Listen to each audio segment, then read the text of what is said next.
You practiced for 25 years in Santa Monica, the mecca of pretentious, all-organic vegan assholes. I can't imagine what they must have been like with their children. I love my Santa Monica parents. I'm not going there. Are you kidding me? Tosh Show. Tosh Show. Tosh Show for show. Hello, everyone. It's me, Daniel Tosh, and welcome to another episode of Tosh Show. I've been redeemed. I've been redeemed. By the blood of the Lamb. By the blood of the Lamb. I've been redeemed. I've been redeemed. By the blood of the Lamb. By Eddie, the blood. If you don't know this song, you're not going to go to heaven. I mean, I want to go to heaven. Let's try it again. No. I really want to go. You get one chance for the blood of the Lamb to redeem you. All right. Hey, I'm not excited because I know what we're doing. Feedback. We're getting some feedback from the viewers. Oh, yeah. Let's get into it. Let's do it. Grocery Store Joe's episode. Eat a bag of dicks, Tosh. Toronto rules. I'll pass on your local cuisine. A bag of dicks. That's Toronto for you. What are you guys in the mood for today? Well, hopefully you got one of those piping hot bag of dicks for me. Hello, Mr. Tosh. I'm a producer at Warner Brothers, and I'm interested in buying the rights to this week's bedtime story. I think it will fit nicely into our revamped DCEU. Please get in touch if you're interested. Not interested. I appreciate the offer, but you're a little late. Marvel has already locked my son up. The Italian restaurant near my house is called Goombas, but it's owned by Mexicans. How's their pizzadillas? I bet they're delicious. Andy's episode. Honestly, I can't believe anybody pays to see comedians when there's so much music to see. Okay. First of all, dipshit, you don't see music. You listen to it. Unless you're deaf, then you feel it. We got a little back and forth here from Andy's episode. I love the real numbers. And then there's a response. He was pulling in really good money in 1998. I don't know what he thinks that proves. $400 for like 5 days, nominally 10 hours of work. Even if he was working 8 hours a day is a lot of money for 98. Fuck you. Just fuck you. You don't. First of all, when I was reading my calendar from 1998, that wasn't the day I started comedy. I'd been doing comedy for 5 years. That was just happened to be a calendar that I had found. And making $500 a week, yeah, that's great if you're a person that has no real dreams. But I didn't live in whatever random city I was in Ohio. I was commuting 400 miles every day to some random city to do a show. Ugh. I'm just like, if you would have gotten my calendar, which doesn't exist, from 1995 or 96, where every show I did was me just showing up to a comedy club, begging to be put on for free, and them saying no, and me driving home that night. Like that was the career for years. Then eventually I got to a point where I was making the $400 and the $500 a week while traveling in a car back and forth across the country every other day. Let's see here. I'm still angry about that one. Well, that one really burns me. Let's move it on. Okay. Moving on. I worked in... I don't know what that proves. $400 back in 19... Yeah, I remember back in 1998 when if you had $400, everybody's like, look how rich that guy is. He's got $400. Well, I mean, and people would be like, well, it's 1998. You got $400. Woo! All right, go on. What's the next one? Chandler Parsons episode. Don't worry, Parsons. Memphis still hates you too. You know what Chandler should do to make things right in Memphis? I don't know if you've heard, but Graceland has been in the news lately where it's potentially being sold in foreclosure. Chandler should swoop in right now for the city of Memphis and buy Graceland. Then he should demolish it. Everything except for the death toilet. Leave the toilet there. Then open up a Kansas City barbecue spot there because Kansas City barbecue is so much better than Memphis barbecue. And you go there, you get some KC barbecue, and then you get to sit on the throne. That's what Chandler should do. I think everything would be forgiven at that point. Actually, a lot of comments about you having celebrities on. A lot of people have been calling you out because you said you were never going to have celebrities on. And then you had Michelle Wee, Luke McFarlane, Grocery Store Joe, Chandler Parsons. Okay, that's enough. First of all, you can't believe a thing I say. I'm a huge liar. I also said I would never do a podcast, but here we are. Let me be clear. I feel like I have to say this again. I don't care what my fans want this show to be. If you think, and I'm sorry, Chandler, you're about to catch some strays right now. If you think Chandler, a role player, a former role player in the NBA, is a celebrity, then you're right. We're never going to see eye to eye on anything. I mean, no offense. He was never even an all-star. He was like a second team all-rookie. I think it was the biggest honor that he got in the NBA. I could be wrong. Nope, you're right. He's going to give me shit, but whatever. What I said the show was, or I don't even know what I said. It doesn't matter what I said. Here's what the show is. I'm going to interview people that I want to interview. If I find them interesting, that's why they're going to be sitting there. What I didn't want to do was do a podcast like other comedians where they're just talking about stand-up comedy back and forth to each other. And the thing about celebrities was that I didn't want to have a forced conversation with somebody that was only here to promote their new project. So that the guideline, I'll have Robert De Niro on the show if he wants to talk about having children in his 70s. Okay, that's interesting. But I don't care about someone's movie that they're contractually obligated to plug. That's where I'm drawing the line. You hear me? Is that crystal clear? Do we understand now? Can we stop with the dumb comments? You weren't going to have celebrities on, and then you had the helpful Honda guy on. I'm sorry that you're such a fucking boring person that lives in some awful place where you think anybody that's been on TV for 1 second is now a celebrity. God damn it. I didn't want to get all worked up. Knock it off. We're going to have whoever I want in that chair. And this week is no exception. Because it was brought to my attention that a lot of my fans have been getting abortions because they don't know where their baby should sleep. Well, I got to fix that. So we're having another doctor on this show. Yeah, this podcast is borderline educational. Enjoy. Tosh Show. My guest today believes that all babies should sleep in straitjackets harnessed to a gyrating bed blasting white noise. Please welcome world-renowned pediatrician, author, and inventor of the SNOO, Dr. Harvey Karp. How was that for an intro? I think that was bombastic. Fantastic, I meant to say. Fantastic. Yeah, it was a little bit of that. First question. Yes. Do you believe in ghosts? Do I believe in ghosts? Yes. No, I believe in higher powers, though. All right, but you don't believe in ghosts? No. Well, by the way, you went to Albert Einstein College of Medicine. That's made up, right? Where is that? I don't even know where that college is. It's in the Bronx. Is it? Oh, okay. Yeah. You unable to get into the halls of medicine? As it turns out, it is. Here's the. Did I tell you that half of my questions are just dumb? Okay.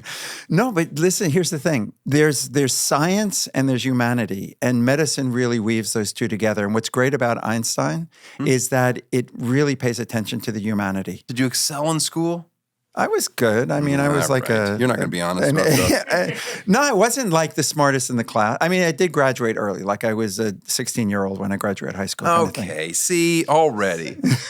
Although. But very immature. Uh-huh. You practiced for 25 years in Santa Monica, the mecca of pretentious, all-organic vegan assholes whose bodies are sacred temples. I can't imagine what they must have been like with their children. I love my Santa Monica parents. I'm not going there. Are you kidding me?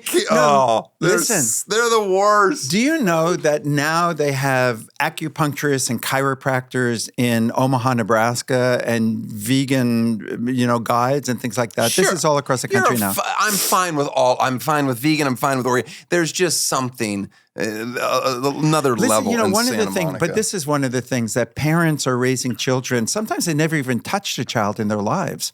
Smart people, they're educated. Well, maybe we're the most educated people in history, but in many ways, parents are the least experienced in taking care of kids. So people are going on the internet and just trying to learn as best they can, and they're influenced by different people, and so sometimes these kind of overly concerned approach about children comes from, people just not having experience. Now, you're a huge anti-vaxxer, right? No.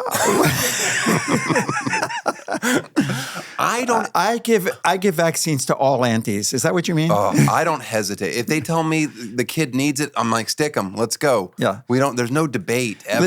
Listen, I'm old enough that I've seen the effects of children who didn't get vaccinated. Now we have vaccines against disease, even chickenpox. I've seen kids who lost their legs because they got severe infections after chickenpox. Children who have had brain dissolving because they got measles. These are things that are completely preventable now. And if you live on a farm by yourself and your neighbors never come over, you can do whatever you want. But when you're living in a culture where you're exposed to other people, you have a responsibility. It's not just me. It is us. We've got to protect each other. In your opinion, did you single-handedly bring back swaddling? Yeah, I would say so. By the way, are you flattered in any way? Because all of us use our phones when we have a child and what does this mean? And we do our own research. But that so many times the answer to the question is quoted from you. Is that flattering to you? Really? I didn't know that. I mean, it is. The amount of baby searches that you do where you're the answer that everyone agrees with. Isn't that ridiculous? I mean, it's so odd. Here's the ridiculous thing. We've been around babies for thousands of years. How could anyone figure out something new about babies? I put it out in the world. You can downplay that all you want, but that's impressive. The world is Googling things. You're the answer. That'll bring me back real quickly to a thing that you once said about why you kind of chose to focus on babies was because focusing on older people, cancer and all of that stuff at the end of life is, I'm paraphrasing, a little more depressing than kids get better for the most part. That's very much my experience. And the other part of it is that it's very hard to be a doctor and be respectful to older people. And what I mean by that is that when you as a doctor take a history, you're asking, tell me about this pain, tell me about your life, tell me about your work.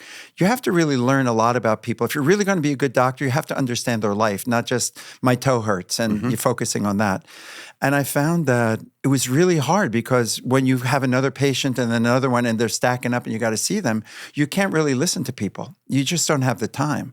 And so that was really hard. Yeah. And babies they just don't have babies much. Babies have nothing to say. They're just chugging through. Cutest race of babies. Oh my gosh. You know what? It's really the mix. And that's not just taking a political answer, but you see children who are, Anglo and Asian. You're talking about mixing races. That creates the beauty. It does. Sometimes it backfires. I've seen a few mixed race babies where I'm like, that one didn't work, and I feel bad for the parents. Well, nothing's 100%. But the fact of the matter is that the melting pot is really a great thing because you mush all the things together and more you'll get the things you like than the things you don't like. Babies in general, as a parent, you look at your child and you're like, oh my goodness, so beautiful. And then time goes by and you look back and you go, oh my goodness, what a monster that came out of us. It was usually so people, odd it's just the opposite thing. I mean, yeah, sometimes the nose is smushed and the head is big or whatever, but there are studies that show that we're attracted to beings that have a big forehead and big eyes and a small chin. There's a cuteness factor that makes you go, oh, that's adorable. We're set up biologically to see babies as being cute and seeing baby animals as being cute because of their big eyes and big foreheads and things like that. Do animals do this as well? Do you have any idea? Do animals look at other animals in their same species and go, oh, you're an attractive animal versus an ugly animal? I always wonder, because the reality is humans all look alike. It's so funny how such subtle things make one person beautiful and another person ugly. Because you're never supposed to say, oh, all blank look alike. That's certainly a race of people. That's not considered a very Well, proper. it's not right. I mean, maybe it is if you don't know how to look at somebody. I mean, if you look at the specifics of a face, or you look at the gestalt and, the face is white and the nose is big or small, and he looks like those people, but I think when you get to know a race and you understand the subtleties of it, like, can you tell the difference between someone who's Korean or Japanese? Absolutely or Chinese? not. Yeah. So, I mean, but someone who's Korean can. Right. Well, So, my question is, like, do you think pelicans are going, look at that fucking ugly pelican?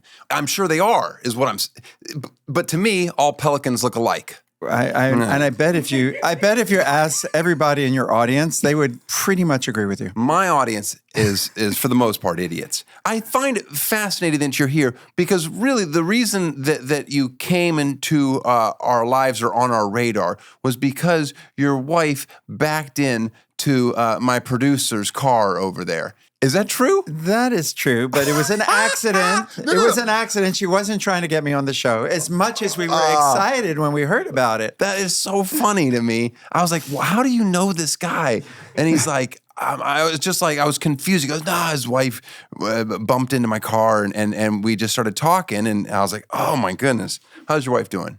She actually just twisted. We were 5 hours in the hospital a couple of days ago because she twisted her ankle hiking. But thank you for asking. 5 hours? Yeah, on a twisted waiting ankle? to get x-rays. You don't and have stuff. any pull at a hospital? Are you kidding me? It would have been 15 hours. It was 5 hours was really great. But now you're making me feel bad, like I'm insignificant. Well, I feel like you could have opened some. I mean, my mom was a nurse for 60 years. If I ever needed stitches, boy, she'd just march me right in. Mm-hmm. I always felt so cool when I was going in with my mom. Yeah. And let me tell you another thing. A lot of people might be like, they always ask, like, oh, why are you having this person on? I want you to know the reason that you're on is because I find you fascinating. You invent the SNOO, and for those that don't know, it's a very high-end bassinet. It vibrates, it shakes, it has white noise. It basically helps your child sleep in a safe manner. Correct. Okay. And it's pricey and blah, blah, blah. There's always incorrect. Well, there's at some point you can get it secondhand. There's a world. You can rent it for $5 a day. I mean, it's cheaper than a Starbucks. Yeah, $5 a day. I don't drink Starbucks. Okay, blue bottle. I don't drink coffee. Okay. Do you know why I don't drink coffee? No, I was Most wondering. people drink coffee because they need to be awake. Mm-hmm. You know what I do when I'm sleepy? I take a nap. And to get energized, what do you need to do? No. Just open your eyes. Well, sure. No. I'm okay. I've just never been. People drink coffee for the taste too. But here's the thing: it doesn't matter that. when you have a baby and you're exhausted. A lot of people are buying coffee because they got to keep their eyes open. They got to go to work. They don't want to get in a car accident. Understood, and that's why I know that I was extremely fortunate because I had children that slept, and I was in a position where I could make work around my schedule. And what I did when my baby slept, I slept. Like that was just what I did. It's great if you can do that. But here's the thing. SNOO isn't just about sleeping more. SNOO is about keeping a baby safe because it prevents them rolling over. It's the only bed that's got this FDA authorization that keeps them on the back. Do you know how many kids, just healthy kids, die in the United States? 4,000. 3,400. So close. I mean, yeah. I mean, who's counting? What's 600 babies? Yes, especially if they look like pelicans, right? Okay. So you give me a pelican baby, I'm gonna be in love. So here's the thing. It's really one of these tragedies in raising children in the United States. That's the number in the United States. Okay. Let me ask you, has anybody died in a SNOO? Yes. Oh, how many? There are 5 that we know of. Okay. So that how many people have died in a Tesla? Yeah. Just out of curiosity. No, but here's the thing. I mean, it's dramatically less than one would expect in a regular bed. So the point being that, and we're not claiming that we prevent SIDS. We don't have the privilege of doing that yet from the FDA, but we do claim that we keep babies on the back, which everybody knows is the number one way to keep babies safe. Did you know that my grandfather died of SIDS? No. The oldest case.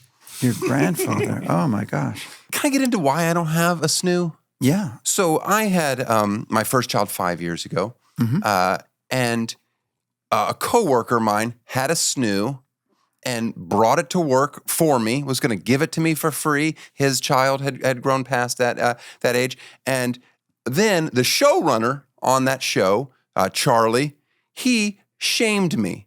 He's like, oh, you don't want to hold your baby, blah, blah, blah. Like, why don't you just embrace it? So then I was like, all right, I'm not above doing it the hard way or whatever. So, and then we had our child, and sure enough, kid was a sleeper. Didn't really have much issue.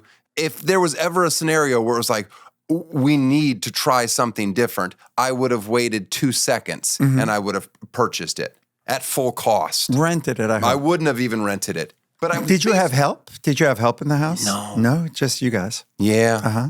But you got to be able to be home during the day and whatnot. You didn't have to go out to work. I mean, I did. I would work, but I wasn't. Yes, my schedule was very accommodating. So there's a couple of different things that we're trying to do with SNOO. One is to help babies sleep longer. We've proven that. We've measured 600 million hours of sleep, and we showed that babies automatically sleep an extra hour. But here's a curious thing. By 3 months of age, a normal 3-month-old will give you a 5-hour stretch of unbroken sleep. That's pretty good, That's average for a 3-month-old. In SNOO, it's 6.5, almost 7 hours of unbroken sleep. In other words, we're maturing the brain 2 to 3 months earlier than we ever thought was possible.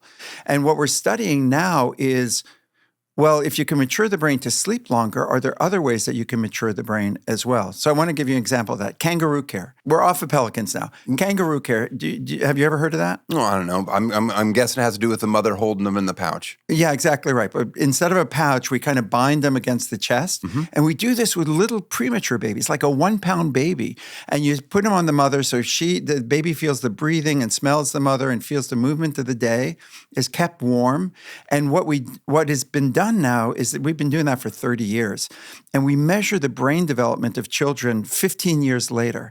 And what do we see? We see that premature babies have difficulties with some of their brain development. The earlier you are, the more challenges you're going to have. Kangaroo care improves that and almost all the way to being a regular normal term baby. And so what does that mean? It means that holding and rocking and closeness, those are things that are nurturing for a baby's brain. It's not just milk. You want to give them closeness. And so all day long, and I bet you did that, right? Did you hold your baby and carry your baby and give that type of skin to skin? But you do that for 12 hours. The skin to skin feels a little awkward, I'll be honest with you. You're always like, oh, am I really doing this? Am I taking off my shirt? So, but anyway. Yeah. Anyway, it's a super cool thing to do. But anyway, here's the point. The point is that if you feed a baby, but you never hold them and carry them, their brains are not going to develop normally. Gotcha. If you do it 1 hour a day, that's better. 2 hours better than 1. 4 hours is better than 2. So what do? 12 hours at night, we have babies in kind of sensory deprivation. They're kind of in dark, still silence. If you ask 1,000 babies, do you want to be 12 hours by yourself in the dark or held and rocked and shushed? Right, but that's the argument that listen, there's a lot of third world countries where everyone sleeps with their baby, and that would give you what you're asking for, but then you have the problem of rolling over and killing them. That's right. So how can you give the baby the nurturing that they're going to do the best with, but keep them safe as well? Because we started SNOO originally was not even about sleep. It was about how do we keep babies safely on the back. Unfortunately, I've had the experience of working with families who have lost their babies. You never recover. You just never recover. It is such a horrible experience. So we're really super excited about keeping babies safer. Yeah, we want to improve sleep at night, but also improve it during the day. Because during the day, when you're cooking dinner or taking a shower, most people don't have help in the house. But it used to be that everyone had 5 nannies, right? When you had your grandmother and your aunt and your older sister living next door to you. I know, but I don't like that either. Why?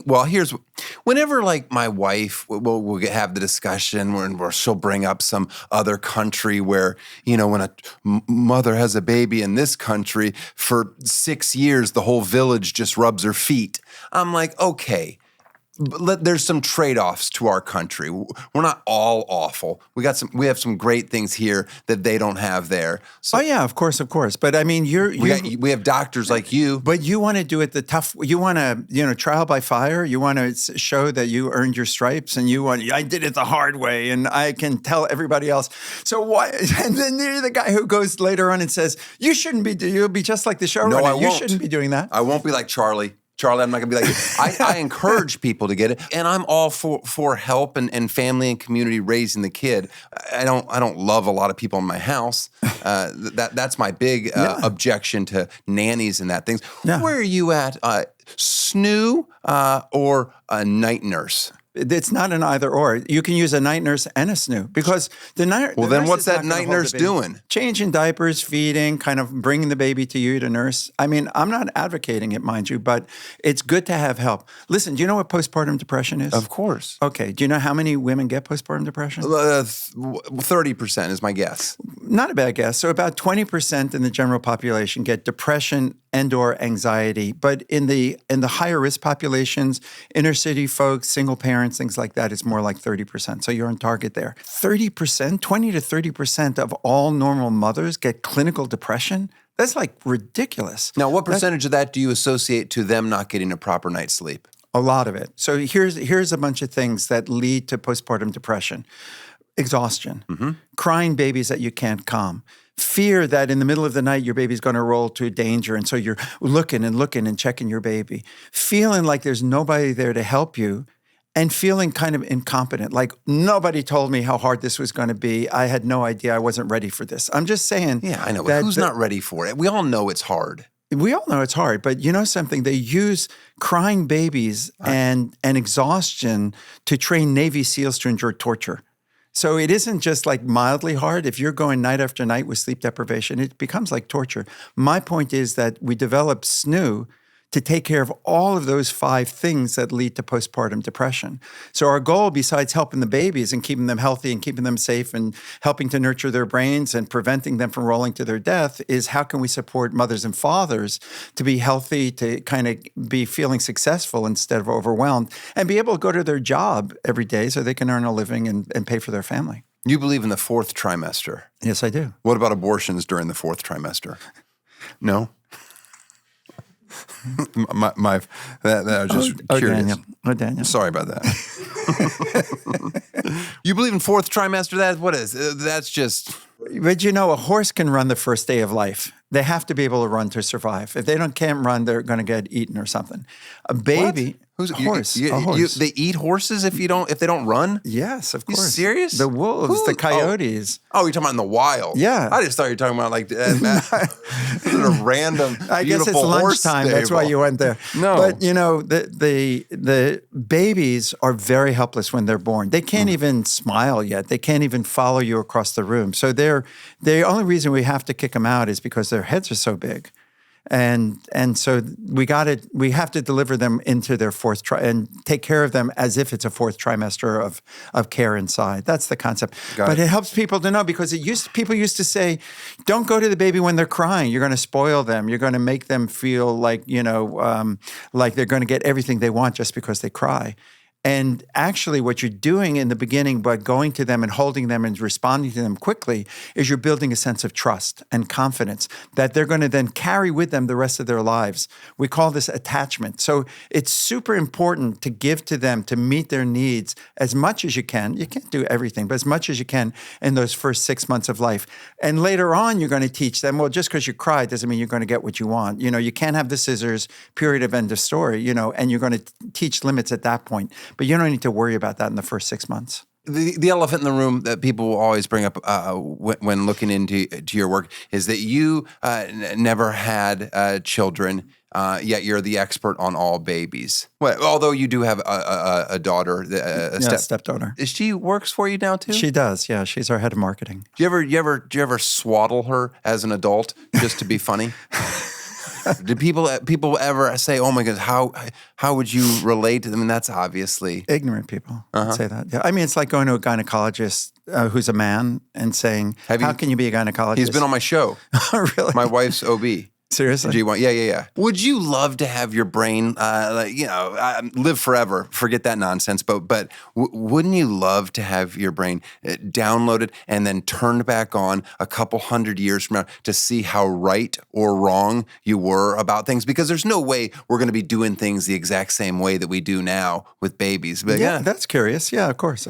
Like a time machine. Well, because it's like, oh, babies sleep on their stomach. Now it's like, oh my God, make sure they're on a coffee table table. There's just a study that just came out with that. That says they can sleep on a softer bed? No, it said that what we did by putting them on the back actually messed up with their sleep. It keeps them safer. It's definitely the only safe position. But babies don't like to sleep on the back. No they one wake does. themselves up. You know, my second one, oh my goodness, at about 3, maybe 4 months, I'll lie if this is inappropriate. But man, once she went over to her stomach and started, I was like, done. Yeah. I'm letting her. But here's the thing. And I'm old enough that I used to only recommend sleeping on the stomach because we thought if you were on the back, you would vomit and choke and that caused deaths. It turned out we were 180 degrees wrong. Babies don't vomit and choke on their back. So that is safe from that point of view, but they don't like being on the back like your daughter. But here's the thing. They are safer on the back. And so why even be forced into that chance? Why not allow a child to sleep well, but sleep safely? And that's really what SNOO is trying to do. I mean, it's weird. It's weird the compromises you'll make with yourself for an extra 30 minutes of sleep. That's the torture thing. If my kids are good sleepers, do I get any credit for it as a parent or no? Yeah, you did a fantastic job. I didn't know. Well, I didn't know because I didn't know if it was one of these things where you're not supposed to take pride over that because, just because your kid's a bad sleeper doesn't mean you're a bad parent. No, but it's like the first question they ask you, right? When the kid's born, they say, boy or girl, but once you're home, they say, how's your kid sleeping? Wink, wink, nudge, nudge, like, right. You're falling apart. That's why I'm saying it. Like, well, no, but they always say it like, is your kid sleeping? And then people say, oh, he's sleeping great. And you try to wear that as a badge of honor. But I didn't think that it was actually a badge of honor. Yeah, take it. Take it whenever you can, right? Yeah. Well, then I'm amazing. How much is a SNOO? $1,700, brand new? If no rebate, no nothing. I just want to buy one off the shelf. That's about what it is. Okay. Yeah. So you use it for 6 months. 6 months is how long? Yeah. Yeah. So that's like $9 a day. So would you pay $9 a day for an hour or two more sleep? And I know you wouldn't. You wouldn't want it at all. I'll buy one of those fancy mattresses that with the plaid. What are they? $100,000. What are they called? Hastings or whatever. In Beverly Hills they have a store. The horsehair one. Yes, the horse. You have a horsehair mattress? I don't have one. No, I just have a Tempur-Pedic. No, I sleep on a just on a table like this. No, you don't. You like a firm bed? I do like a firm bed. Do you have it elevated slightly? No. I have mine. I have two. I have do you 3-inch snore? risers. No, little acid reflux, I guess. But that helps. Do you ever own a water bed in your life? Yeah, I did. You did? I did. Yeah. The worst night's sleep ever. I hate it. Yeah, I hate it. Exactly right. Seasick. I had to take Dramamine every night. How many hours a night are you sleeping? 6, 7. When you're older, it's less. You don't need as much. Yeah. Oh man, I'm way more. What time do you go to bed? Usually 11, 12. Do you nap? Sometimes, yeah. Yeah, do you like to nap? Yeah, I love a nap. Yeah, a nap is good. I nap almost every day. Do you? Almost every day. That's good. My favorite thing is when I read an article where it tells you like, oh, the healthiest thing you can do is get lots of sleep. And I'm like, oh. That's right. Doctor's orders. My wife and I sleep and our kids sleep. It's, people always like, oh, you should have the same religion or you have to have a lot in common. I don't know if we have a lot in common, but we both love sleeping. Mm-hmm. And that has proved to made a good marriage. Colic, it's a broad term for prolonged crying or fussiness. Can wives have colic? It depends on their husbands, I would assume. Because there's just sometimes I just don't understand how she can be so loud for so long. Well, so the word colic comes from the same word as colon, meaning intestine, right? And so for thousands of years, people have said, well, colic, the babies just cry, they get red in the face, they grunt, and so go, I think it's their stomach is bothering them. But here's the way that it isn't that. It's that when the baby is really fussy, and sometimes we say, drive them around in the car, and they fall asleep in the car. Well, a car's not going to make pain go away, or bouncing on a yoga ball, things like that. So it turns out for the most part, colic is a child who is like really sensitive, and they don't have enough calming rhythms. I mean, like if you hold and rock your child all day long, they're much less fussy. So you kind of pay it in before they get fussy in the evening. You're retired. You're not a practicing doctor. No, I'm not. I'm not seeing patients. Right, but you run the SNOO empire. Run the SNOO business. Yeah. So the happiest baby is our business. But whenever you say the SNOO, you always say we. That seems nice. But are you really the single person that invented it? I had the idea. But to turn an idea, it's like my wife's uncle is an incredibly successful CEO, pharmaceutical guy, Okay. and he said, "Give me a great idea, I'll give you $1. Make it work, I'll give you $1 million." Having the idea is one thing, but you need engineers, and this was actually difficult. This was very difficult to design. I can imagine. And my wife, God bless her, is like there'd be no company without her. She found our factories, raised our money, hired our executive team. She has been just incredible. So it really is a team. And my daughter That actually sounds like somebody that doesn't have a prenup. She has trust. She has trust. Okay, but if when it comes down to it, you're the one that would make the final decision if this company were to be sold. Weren't you offered $100 million or something crazy? And you said no, thank you. Yeah, we were in the very beginning because we didn't want a company to screw it up. I love everything about you. Do you ever read reviews of your product on like Yelp? Yeah, sure. And do you ever write to them? No. Okay. No, it's not. There's only pain and suffering in trying to get into those dialogues. Listen, here's what my mother told me. She said, if there's no controversy, you haven't introduced anything new.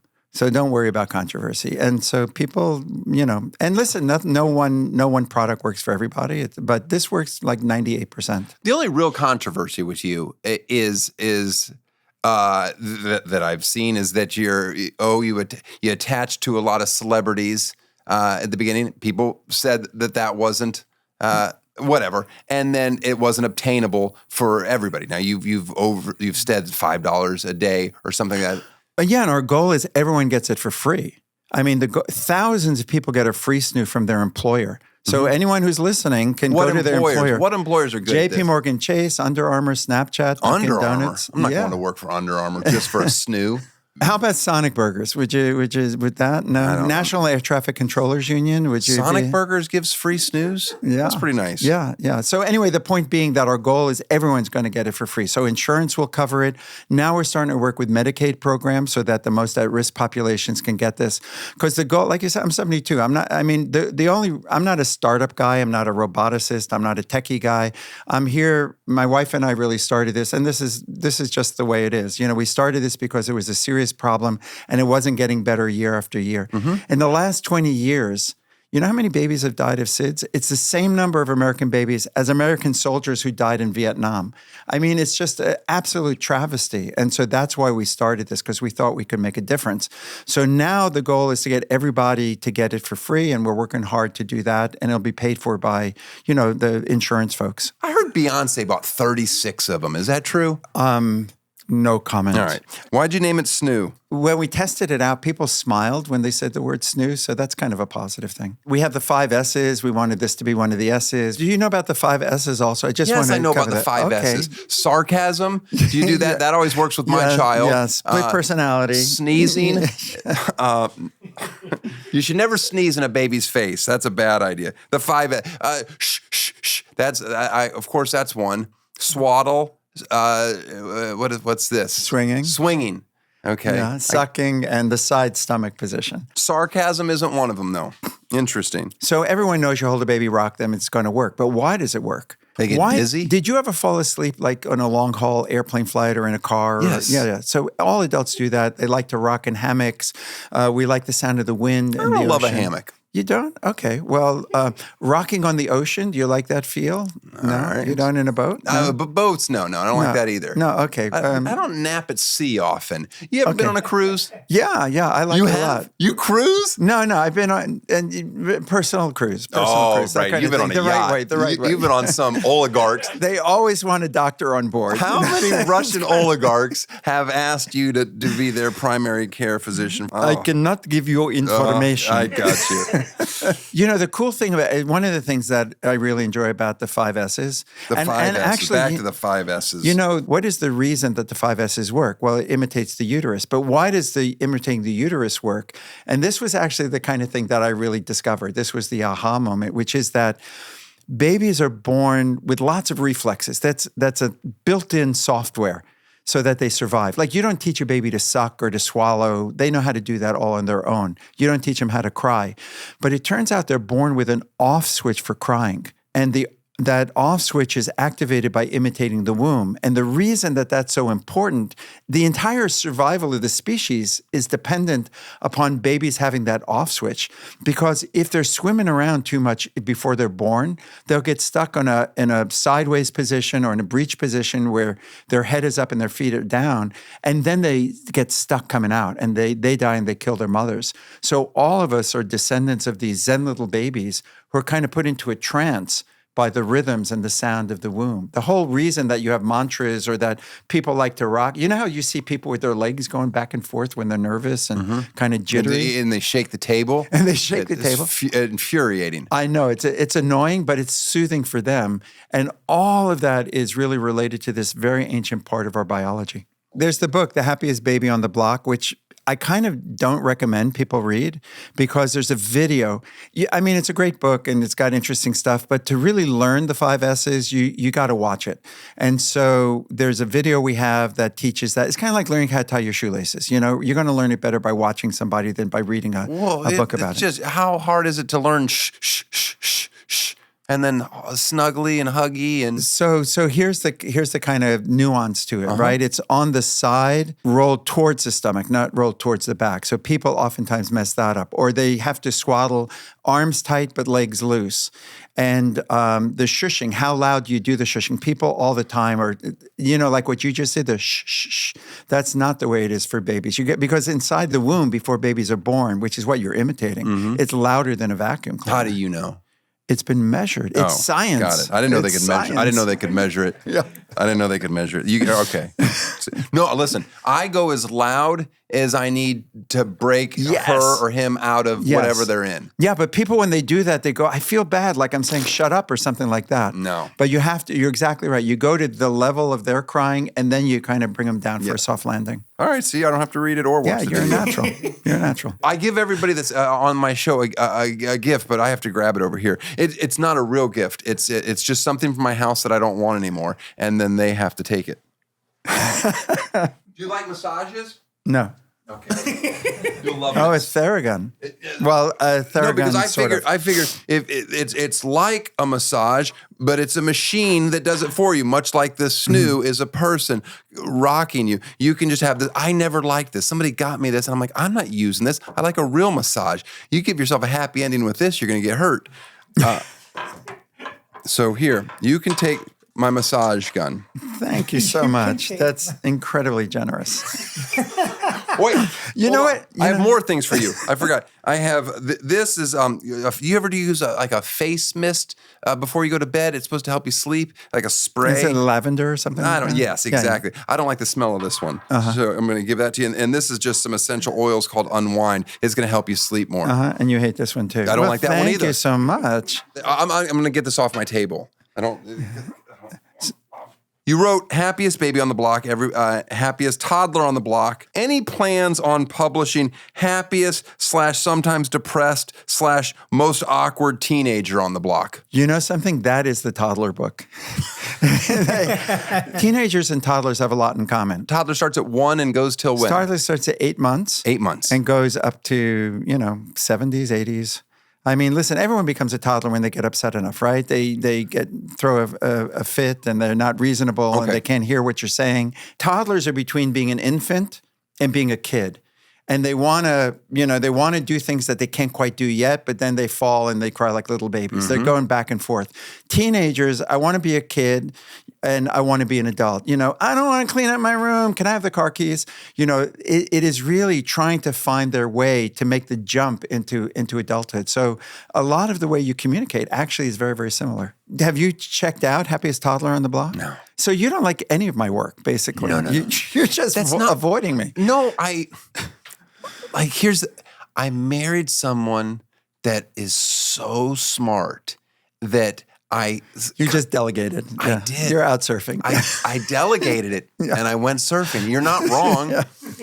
It's like I have so much confidence in now here I have tons of experience with babies. I have a large family. They all had children early. I've always been around babies. I was babysitting was my key source of income from like 11 years on. I've just always been very comfortable around kids. Well, and not to, brag that my kids are better than all of their friends, but like we have a large group of friends in our neighborhood. My kids are the only ones that get jokes and when somebody is serious and not serious. Like they can just tell. Yet if I tell another kid, go to sleep right now, like they'll just be like, they'll shriek. My kid knows that's not real. Yeah, because you've taught them that over and over and over again, right? That's the lesson. Oh, you got to teach them. Yeah. You got to teach them how to get jokes. All that stuff. And also not to take, like little kids love to negotiate with you and learn how to negotiate so that, oh no, that's too hard. You're asking too much for me. I can't, okay, you drove a hard bargain. Okay, I will give you one Cheerio if you brush your teeth, and you make them feel like they're winning out through this negotiation. So you don't want to take it so seriously that everything is earnest and heavy. My kid's not going to do shit for one Cheerio. All right. Okay, Dan. Two Cheerios. No, you win. It better be at least Honey Nut Cheerios, or he's not even getting out of bed. If you wanted to see the future, read The Happiest Toddler, because you will understand ways to communicate with kids that people who, like preschool teachers and pediatricians who do this as a profession, are able to do to get kids to cooperate and stuff like that. Like in my practice, I had a reputation in Santa Monica for being the doctor that if your kid hated doctors and was scared of doctors, that I would help them get over that. Because it's all about how you communicate and approach them. And I bet as a comedian, you already have a lot of skills that you're using because you don't take it all so seriously and so earnestly, which is half of the problem, right? People are just so incredibly, I don't want to hurt their feelings, or, I can't make them do this or that. And you don't take the responsibility of being a parent. And so part of what I talk about in the book is how do you set limits and how do you do the tough things that you have to do as a parent, because you're not their friend, you're their parent. I'm also their friend. Maternity leave. It's bad in this country. Paternity leave also. How long should people get off from work to focus on their newborn baby? A year is a good amount of time.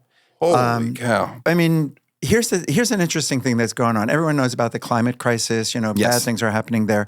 Not a lot of people know about the population cliff, which means that there aren't enough babies being born. I know you've advocated having fewer babies being born, but have I? Yeah. I mean, I'm sure I've made a joke about it, but I have two children. John over here keeps spitting out kids every week. So here's the thing. In a lot of countries, the population has dropped. In the United States, it's dropped 20% over the last decade.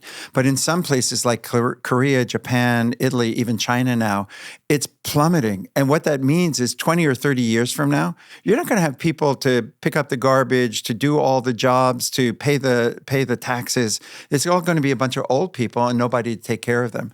20, 30 years ago, we were worried about overpopulation. It has shifted like a 180, and now it's a very serious international problem. Are you saying, though, that there's going to be more affordable land available for my kids' future? That's not all bad. No, it isn't. So there's a silver lining for the Toshes. Oh. Everybody else is screwed. The Toshes. Oh, they finally catch a break. Dr. Karp, thank you very much for being here today. I appreciate it. So good to meet you, Daniel. Shh. Still got a baby sleeping. Tosh Show.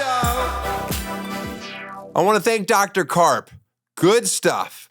I learned a lot, but it doesn't matter now because my kids are past the age. Now, if I have a third child, shoot me. Here's a good guest. Carl, why are you sitting over here? You want to tell everybody why? Because your birthday's coming up. His birthday's this week. Carl's going to be 3 years old. Send us some stuff. You know what the problem with our podcast is now? What? It's reached like my outer circle. Well, so I got an inner circle, right? Which is just the people I see constantly, friends. Then there's this outer circle of people I know. And then they kind of keep coming up to me. The other day, like a guy goes, oh my goodness, you know so-and-so? And I'm like, yeah, I know. And he goes, you got to have him on your podcast. He's not a celebrity. He'd be perfect. And I just like looked at him like, oh no, I don't think he would. I don't find him interesting at all.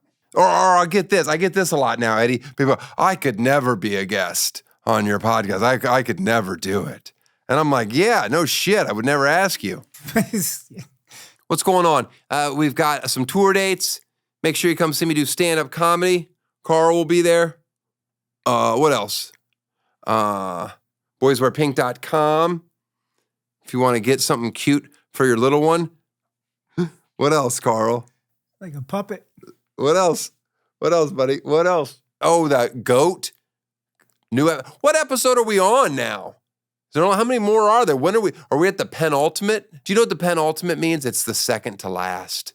I always feel smart whenever I say penultimate. Oh, brother. Well, got another bedtime story for my son. I'll see you guys next week. Happy birthday, Carl. Give me one quick story before Mom reads. Go ahead. Just a short one. Once upon a time, in a little small land, where there were trees going anywhere, a big wizard tractor decided that he was only be afraid, but he was only afraid the grass so it would be flat. So he could ride. So one day he decided to be a push tractor. So he got a saddle. He pushed it all the way through the plant so they would go high and tall.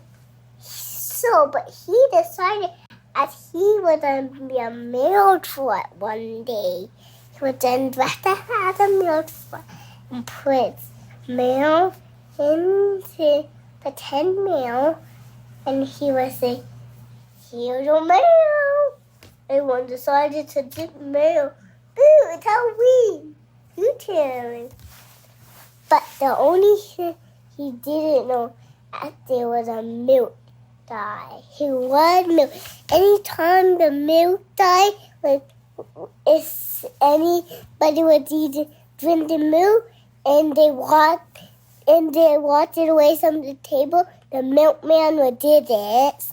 This was the hamburger. But the milkman, as he didn't know, there was a little cave. He sat, and then he sat down to the milk cave.